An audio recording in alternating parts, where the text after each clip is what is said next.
Are you a micromanager and don't even realize it? Stay tuned to learn more about management styles and how adopting the right one can help you supercharge the growth to your business.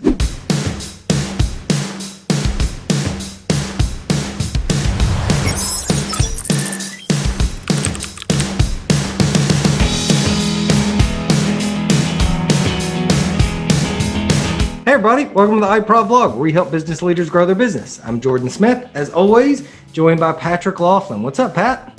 What's up, Joe? How are you today? I'm doing good. Everybody, do us a favor, hit subscribe, hit that bell icon too before we get started so that you'll get notifications on when we produce more of these.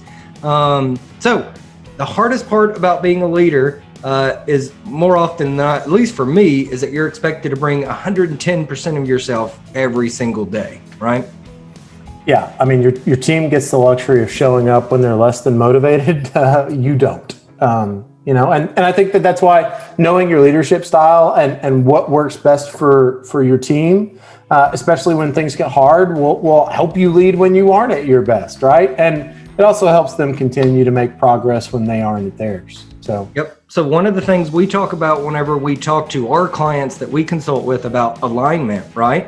And aligning your team and making sure everybody's rowing in the same direction is really being introspective and figuring out what your management style is. So that's what we want to talk about today.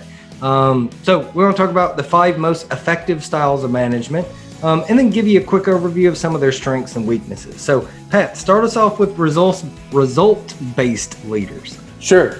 So results-based leaders, the only thing they care about is getting the work done. They don't care how you do it. They want it done on time, on budget, and that's what they care about, right? They care about the final outcome. Everything else just really isn't important to them. And it's great if you've got a team that is sort of wired that way, right? If you've got a team full of people that love to figure out how to get that thing done, that aren't looking for tasks with an instruction booklet, I think that it's a great way to get things done. But it can really leave people feeling unsupported and isolated from one another. And that's the hard part, right? There just are people that want the instruction book to come with the Legos. Yeah. Tell us about democratic leaders, Joe.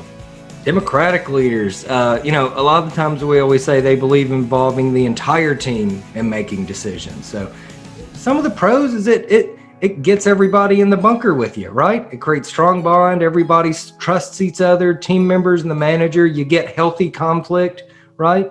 But it does require people to take ownership of their work and their own ideas. It can also lead to consensus seeking. So sometimes some of that helpful conflict that I talk about doesn't happen. So you got to kind of focus on commitment from your entire team if you're a democratic leader. Yeah.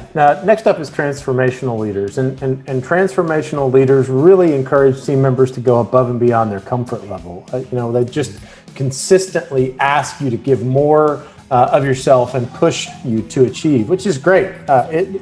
This style of leadership is ideal in a fast-paced, high-performance environment, and a really strong vision is key to keeping people motivated. But you got to be careful because this kind of leadership style, this management style can just be a burnout machine. For those familiar with radical candor, this is where I forgot, there's a whole quadrant, but it's basically the asshole quadrant. This is really easy. It's really easy here to push people too far. So, which the opposite side of that is the next style, servant leadership. Tell us about that, Joe. Yeah, we always say these leaders put their people first and serve their own needs last. It's a bottom-up approach to leadership. If you take care of your people, they're going to take care of you. Often we see that teams that work for servant leaders, they are motivated to produce and get results, and they always feel supported, if nothing else. Downside is sometimes it's easy to lose sight of productivity, and it's easy to fall into kind of making friends or being buddies instead of supporting people to get the results that moves the organization forward.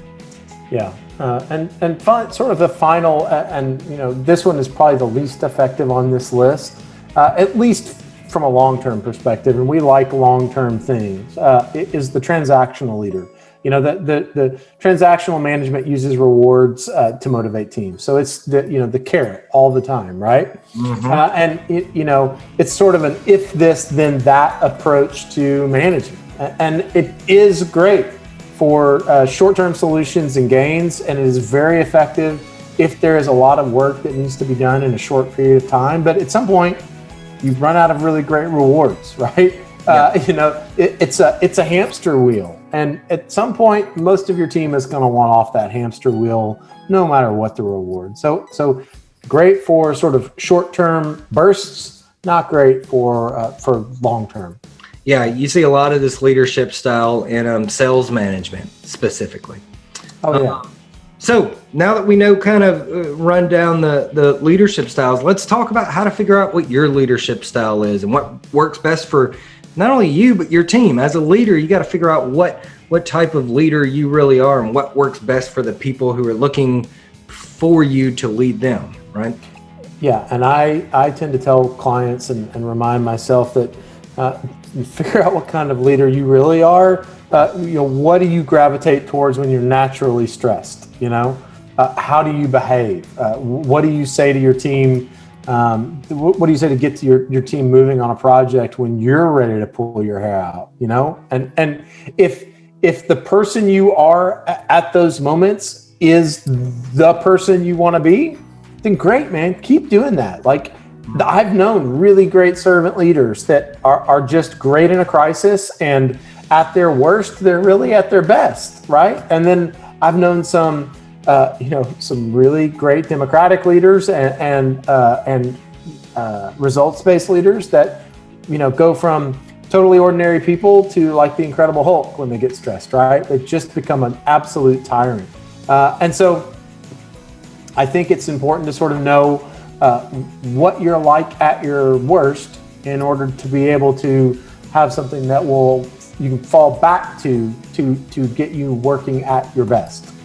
Yeah, I like that kind of figuring out what type of individual you are when all the chips are down and it's the hardest of days, not the best of days, right? So now that we've talked about kind of leadership styles, the different ones on the spectrum, we talked about a little bit about how to be introspective and figure out kind of where you tend to skew as a leader. What's the third point, Pat? Well, I think it comes down to how to avoid the micromanagement trap, right? I think, we've said it several times in other videos that we believe that managers, answer too many questions, make too many decisions, and spend way too much time putting out fires. I know that we've said that at least a half a dozen times and maybe more, right? Yeah. And I think that when any manager or leader gets overwhelmed, it's really easy to fall into that micromanagement trap, to just believe that you're the only one that can complete a task the right way, or that, you're the only one that's pushing things through. And I just want to remind everybody out there, it's a complete and absolute lie. Yeah. No matter where you fall on the spectrum that we mentioned, as everybody that's watching this video is a high achiever, no matter what. And every single one of those, servant, leader, whatever the case may be, you want to step in and just say, I want to do it and I want to do it right and I want to take it off their plate and then I'll show them how to do it later. That is the wrong thing to do. Yeah, so, absolutely it is. I would tell everybody, what would happen? Ask yourself this. I ask myself this. What happened if I didn't touch anything on this project and let somebody else make the decision? Yeah, and what would happen if, the whole team just absolutely failed on this? If we just bid it,